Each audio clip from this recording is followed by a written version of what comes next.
សួស្តីបងប្អូននៅកន្លែងនេះគឺនៅគេហៅឆ្នេរអង្កោលនៅកំពង់ត្រាចថ្ងៃទី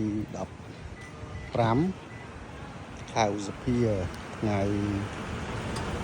ឆ្នាំ2025ជាថ្ងៃខួបកំណើតរបស់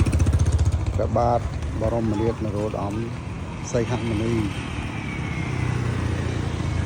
នៅអង្កោលមនុស្សច្រើនណាស់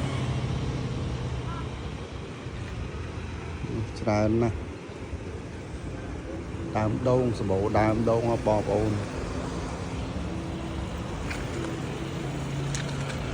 ថ្ងៃចាំងមកថ្ងៃនេះថ្ងៃចែងចុះពេញអស់ហើយចុះ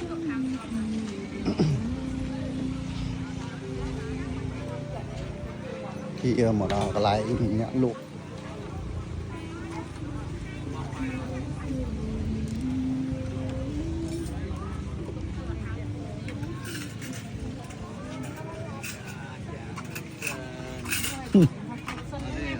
បាយមកមុនណាបាយ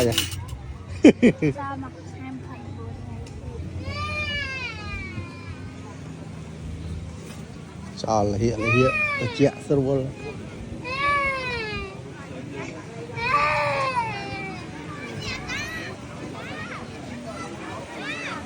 ន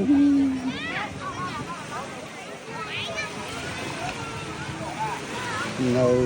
ចិត្តព្រំបតលយួនមកបងប្អូននៅនេះ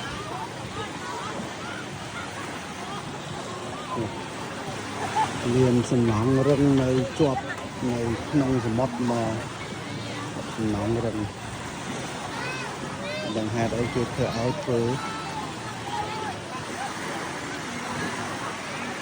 នៃសមុទ្រនេះរាក់បងប្អូនរាក់ស្រួលមួយទឹក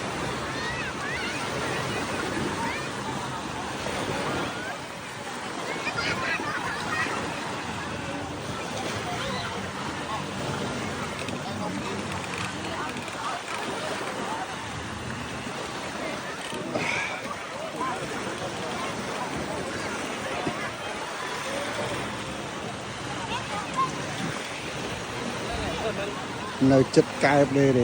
កែបនេះនៅខាងមុខនេះ